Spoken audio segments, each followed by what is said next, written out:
Ayat telah jelas sekali bahwa peringatan orang-orang masa lalu itu bukan kita pandang sebagai sejarah, tapi sebagai fakta pembelajaran bagi kehidupan kita saat ini, yang saat ini bisa jadi juga peristiwa itu sedang berlangsung. Model beragama, apakah saat ini benar-benar di dalam kebenaran al-hakami rabbik, atau beragama kita selama ini beragama nenek moyang. Kalau saya berbicara sejak atas, Sayyidallah anahu la ilaha illallah. Kalau saya berbicara sejak awal tadi, qolatul arabu amanah, bahwa jangan katakan iman, kalau Islam iya, karena iman harus menyaksikan langsung berhadapan-hadapan. Itu. Jika tidak, maka wa idkillahum ta'alau ila ma anzalallahu wa ila rasul, dan seterusnya. Kalau hasbuna ma jadna alaih. Apakah orang-orang yang tidak menyaksikan keberadaan Tuhan dan tidak menyaksikan keberadaan Rasul, mereka dikatakan orang yang beriman? Quran di Maidah 5, artinya Maidah surat ke-5 ayat 104 ternyata tidak mengatakan demikian. Apakah orang yang tidak bersaksi atas keberadaan Tuhan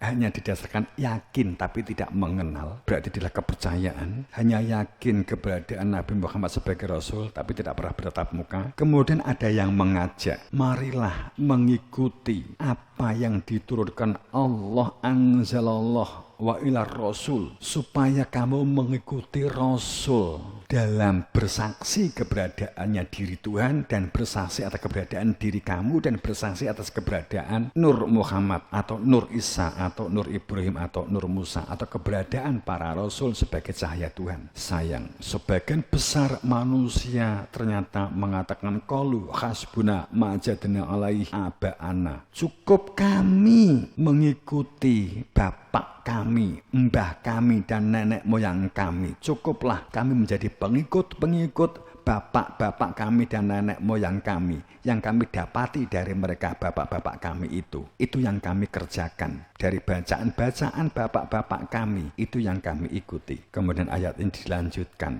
Awalau kana aba'ahum la ya'lamuna, apakah bapak-bapak kamu itu telah makrifat mengenal Tuhanmu dan mendapatkan SK dari Tuhanmu, sehingga dia berhak menyampaikan kebenaran dan berada di dalam kebenaran? Ataukah nenek moyang kamu juga prasangka seperti kamu sekarang? Karena sesungguhnya tidak dalam petunjuk kecuali hanya prasangka, hasil dari bacaan yang ditafsirkan. Pangapunten, ini ayat duduk cangkemku deh, wong ya aku sing muni ya. Tapi kan aku nerone ayat memperjelas. Tapi sekali lagi tidak bermaksud skeptis. Mohon para pendengar, ini tidak bermaksud skeptis, enggak.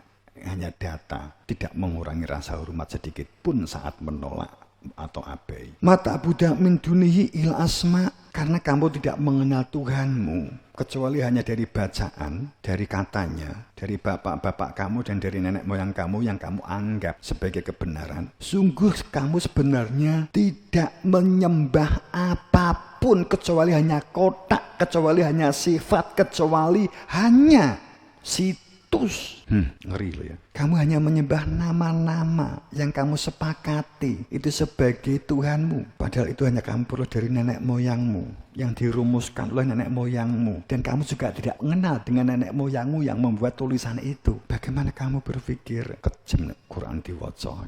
Nek di nganggo basa apa nek eno? Piye lo utakmu nek di bahasa Jawa ngene. Gusti Allah ngelokke. Am indahumul ghaibu fahum yaqtubun. Ataukah di sisi mereka, para nenek moyangmu, bapak-bapakmu itu mengenal al-ghaib dengan pasti, menyatu dengan al-ghaib, fahum yaqtubun, sehingga kemudian mendapatkan perintah dari Tuhanmu untuk menulis kitab? Pangapunten, ini ayat ya. Am indahumul ghaibu fahum yaqtubun. Ataukah nenek moyangmu dalam membuat rumusan, kemudian menuliskan, dituangkan di dalam buku itu didapat dari sisi al-gaibnya diri Tuhan, mengenal Tuhan dan dapat perintah untuk menulis? Am atanahum kitab fahum hala, dan seterusnya lah panjang. Ataukah mereka memiliki surat yang datang dari kami untuk memberi kepada mereka sebuah kitab yang jatuh, kitab itu blek bluk langsung fikih, kitab blek langsung cara sholat, kitab blek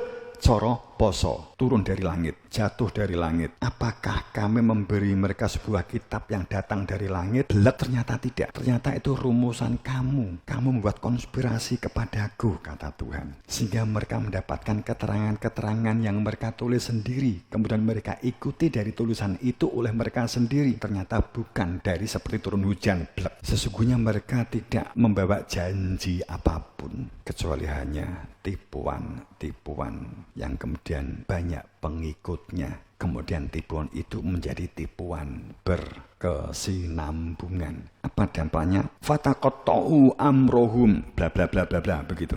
Akhirnya beragama mereka berpecah belah. Di antara mereka saling berpendapat kebenarannya sendiri sesuai dengan pikirannya sendiri. Karena ternyata kitab itu tidak jatuh dari langit, jatuh dari pikiran dan konspirasinya. Tiap-tiap golongan, kulu hizbin bima ladaihim farihun. Dari masing-masing pemilik pendapat dan pemilik nenek moyangnya masing-masing berbangga dengan apa yang ada pada sisi mereka dari hasil tafsir mereka. Maka mereka berpecah belah. Itulah menaladhi farroku dinahum. Mereka lah para pelaku pemecah kehidupan, pemecah sistem, pemecah agama. Ciri pemecah adalah selalu bangga pada kualitas fanatik dan kultus.